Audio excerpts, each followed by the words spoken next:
ತಿರುವಿನಿಂದ 30 kilometre ಬಂದಿದ್ವಿ. 30 kilometre ಬಂದ್ಮ್ಯಾಗ ಒಂದು ಊಟ ಮಾಡಿದ್ವಿ. ಊಟ ಮಾಡಿ ಒಂದು 2 ತಾಸು ಮುಂದೆ ಗಾಡಿ ಹೊಡಿತೀವಿ ಅಂತ ಡ್ರೈವರ್ ಅಂತ. ಆಮೇಲೆ ಅವ್ ಅದ ಮೂಮೆಂಟ್ದಾಗ ಹಂಗೆ ಮುಂದೆ ಹೊರಟು 5 ಗಂಟೆಗೆ ಅವಂಗ ನಿದ್ದೆ ಬಂದ ಕಾರಣಕ್ಕೆ ಅಷ್ಟು ಇದಾಗಿದೆ. ಇದಕ್ಕೆ ಹೊಡೆದಂಗೆ ಡಿವೈಡ್ಗೆ ಹೊಡೆದ ತಕ್ಷಣ ಗಾಡಿ ಪಲ್ಟಿ ಆಗಿ 2 ಪಲ್ಟಿ ಆಗೋಣ ಈ ಪ್ರಕರಣ ಆಗಿದೆ ರೀ. 5 ಎಲ್ಲಿ ಅದು ಸುಳ್ಳು ಹೇಳಕ್ ಶಾಲೆ ನನಗೂ ಬಹಳ ಹಳಾಡ ಅನ್ಸುತ್ತೆ. ಏನಾರ ಆಗಿ ಉಳಿಬೇಕಾತ ನನಗೆ ಆಸೆ ದೇವ್ರ ಬೇಡ್ಕೋಕತ್ತೀನಿ ರೀ. ಆದ್ರೂ ನಾವು ಮಾಡಿದಕ್ಕೆ ನನಗೆ ಯಶಸ್ವಿ ಆಗಲಿಲ್ಲ. ಉಳ್ಕಿದ್ದ ದರ್ಶನ್ ಮುಗಿಸ್ಕೊಂಡು ಎಲ್ಲ ಕ್ಲಿಯರ್ ಬಂದಿದ್ದು ರೀ. ಬರೋ ಟೈಮ್ದಾಗ ಈ ಅನುವಾತ ಆಗಿದೆ. ಶಿರೋಹ ಅದು ಒಂದು ಡ್ರೈಡ್ ಹೊಡೆದ ತಕ್ಷಣ ಗಾಡಿ ಉಲ್ಟಾ ಹಿಂಗೆ ಬಿದ್ದದು ಕಣ್ಣಾಗ ಅಷ್ಟು ಡಿವೈಡ್ ಬಡದ ತಕ್ಷಣ ಧಕ್ಕೆದಿಂದ ನಾ ಎಚ್ಚರ ಆಗಿದೆ. ಹಿಂಗೆ ನೋಡೋದು ಗಾಡಿ ತಿರುಗಿ ಬಿಡಾಕದಿದ್ದು ಡಕ್ ಅಂದ್ಗಜಿಗೆ ನಂಗೆ ಏನೂ ಗೊತ್ತಾಗಿದೆ.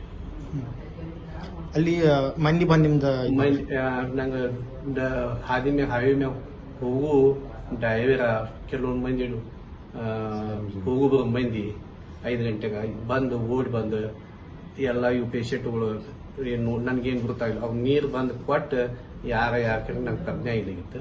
10 ನಿಮಿಷ ಬಿಟ್ಟು ಆಮೇಲೆ ನಾವು ಗೋಕಾಗದವತ್ತು ಹಿಂಗೆ ಹಿಂದಾಶಿ ಇಲ್ಲಿ ಯಾಕೆ ಒಂದು 5 ನಿಮಿಷ ಕೂಲ್ ಆಗಿರ ನಮ್ಗೆ.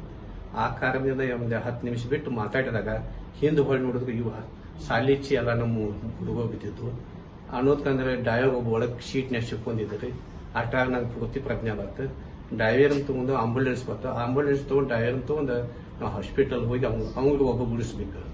ಆ ಕಾರಣದಿಂದ ಹಾಸ್ಪಿಟಲ್ಗೆ ಹೋಗಿದ್ದು. ಹಾಸ್ಪಿಟಲ್ದಾಗ ಹೋಗಿ ಅಡ್ಮಿಟ್ ಮಾಡಿದ್ರು. ನನಗೂ ಅಡ್ಮಿಟ್ ಮಾಡ್ಕೊಂಗತ್ತದ ಬೇಡ ಒಂದು ಪೇನ್ ಕಿಲ್ಲರ್ ಇಂಜೆಕ್ಷನ್ ಕೊಡ್ರಿ ನನಗೆ ಸಾಕಾಗ್ತದೆ, ನನಗೇನಾಗಿಲ್ಲ ಅವ್ರಿಗೆ ಹೇಳಿದ್ರು ರೀ. ನನಗೆ ಹೊಡ್ತಿತ್ತು. ಆದ್ರೂ ಹಿಂದಿನ ಪ್ರೊಸೀಜರ್ ಸಲುವಾಗಿ ಹೊಳ್ಳಿ ಇಲ್ಲಿ ಮತ್ತೆ ಆ ಜಾಗಕ್ಕೆ ಬಂತು ರೀ. ಜಾಗದಾಗಂತೂ ಅಷ್ಟೊತ್ತಿಗಂದ್ರೆ ಪೇಷಂಟ್ಗಳೆಲ್ಲ ಕೂಡಿ ಗಾಡಿ ತಗೊಂಡು ಗಾಡಿ ಪೊಲೀಸ್ ಸ್ಟೇಷನ್ ಹಾಕಿರಿ. ಪೇಷಂಟ್ಗಳು ದವಾಖಾನೆ ಹಾಕಿರಿ. ದವಾಖಾನ್ಯಾಗ ಹೋಗಿ ಒಂದು 1/2 ತಾಸು ಕುಂಡ್ರಿ. ನನಗೆಲ್ಲ ನಿಮ್ಮ ಟೈಪ್ ಅದ ಮಾತಾಡಿರಂಗೆ ಮಾತಾಡ್ಸ್ಕೊಂಡು ಒಳಗೆ ಹೋಗಿ ಪೇಷಂಟ್ಗಳು ನೋಡೋ ಪರಿಸ್ಥಿತಿ ಇಲ್ಲಾಗಿತ್ತು. ಒಬ್ರು ಚೆಂಡು ಹೋಗಿತ್ತು, ಒಬ್ಬರದ ತಲೆ ಬಂದು ಇಲ್ಲಿ ಕೂತಿತ್ತು ರೀ, ಒಬ್ರ ಕಾಲು ಹೋಗಿತ್ತು, ಒಬ್ಬರ ಕೈ ಹೋಗಿತ್ತು, ಎಲ್ಲರಿಗೂ ಒಬ್ಬರ ನಡ ಇದಾಗಿತ್ತು. ಹಿಂಗಾಗಿ ಅದು ನೋಡ್ಕೊಂಡು ನೋಡಕ್ ಆಗ್ಲಿಲ್ಲ. ಕೆಟ್ಟ ದುಃಖ ಬರಾಗೈತೆ ರೀ. ಎಲ್ಲ ಒಂದಕ್ಕೆ ಈ ಥರ ಬಂದಿದ್ದು. ದುಃಖ ಬದ್ರದ್ದು ತಡ್ಕೊಂಡು ದುಃಖ ಮಾಡಬೇಡಪ್ಪ ಅಂತ ನಮ್ಗೆ ಸರಿಯಾಗಿ ತಿಳಿಸ್ರಿ ಡಾಕ್ಟರ್ಗಳು ಮತ್ತು PSI ಎಲ್ಲ ಹೇಳಿದ್ರು. ಆ ಪ್ರಕಾರ ಒಬ್ಬೊಬ್ಬರ ಹೆಸರು ಕೇಳಿದಂಗ ಅವ್ರ ಹೆಸರು ಹೇಳ್ಕೋತ ಕೊನೆ ಮಾಡ್ಕೊತ ಬಂದರು. ಆಮೇಲೆ ಪೋಸ್ಟ್ ಮಾರ್ಟಮ್ ಮಾಡಿದ್ರು. ಅಣ್ಣಂದ ಕುಳ್ಕನ್ ಏನು ಹೆಸರಿತ್ತು ಚೀಟಿ ಐತಿ ನೋಡಿ. ಆನಂದ್ SP ಅತ್ತಿದ್ರು. ಅವ್ರು ನಮ್ಮ ಕರ್ನಾಟಕ ಜಂಕೊಂಡ್ ಹಾಕೋದಕ್ಕೆ ಅವ್ರು ನಮಗೆ ಮೇನ್ ಬಂದು ಭೇಟಿ ಆದ್ರು. ನನಗೆ ನೀ ಧೈರ್ಯ ಇಟ್ಕೊಪ್ಪ, ನಾನು ಕರ್ನಾಟಕದವ ಅಂದ ಅವ್ರು ನಮಗೆ ಭಾಳ ಹೆಲ್ಪ್ ಮಾಡಿದ್ರು. ಅಲ್ಲಿ SP ಅವ್ರ ಖಾತೆದವರು ಅಷ್ಟು ಎಲ್ಲ ನಮಗೆ ಹೆಲ್ಪ್ ಮಾಡಿ, ಡಾಕ್ಟರ್ಗಳು ನಮ್ಗೆ ಹೆಲ್ಪ್ ಮಾಡಿ ಎಲ್ಲ ಕರೆಕ್ಟ್ ಸೇವೆ ಮಾಡಿ ನಮ್ಗೆ ಕಳಿಸ್ಯಾರ. ಅಷ್ಟೊಂದು ಈ ನ್ಯೂಸ್ ತಿಳಿದ ತಕ್ಷಣ ಬೈಲಹೊಂಗಲ್ದ ಪ್ರಿಯರಾಜ್ ಹೊಂಟಿರಿ. ಅವ್ರಿಗೆ ಇಲ್ಲಿಂದ ನಮ್ಮ ಆಕ್ಸಿಡೆಂಟ್ ಆಗಿ ಊರಿಂದ ಶಿರೋಹ ಅಲ್ಲಿಂದ ಹೋಗಿ 50 ಕಿಲೋಮೀಟರ್ ಹೋಗಿರೋ. ಅವ್ರಿಗೆ ಯಾರೋ ಫೋನ್ ಹಚ್ಚಿರು. ಫೋನ್ ಹಚ್ಚ ಗೋಕಾಗದ ನಾನು ರಿಟರ್ನ್ ಬಂದ್ರಿ. ಅವ್ರ ಕುಲಕರ್ಣಿ ಅಂತ ಒಬ್ಬರ BJP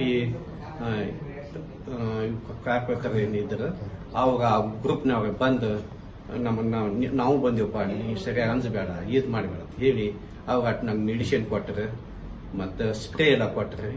ಅದರಿಂದ ಅದು ಹೊಡ್ಕೊಂಡು ಮಗಬಾರ್ದು